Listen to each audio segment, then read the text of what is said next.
In this case, this is a residential application, electric water heater. We want the water heater to be set at 120 degrees.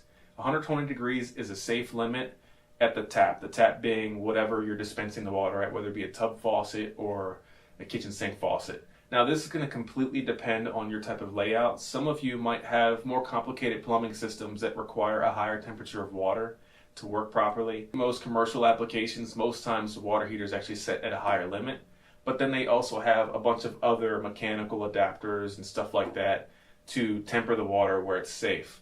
120 degree water can still scald somebody, but generally it is safe enough to work with. You can actually temper the water at the tap. Anything above that increases the risk of scalding.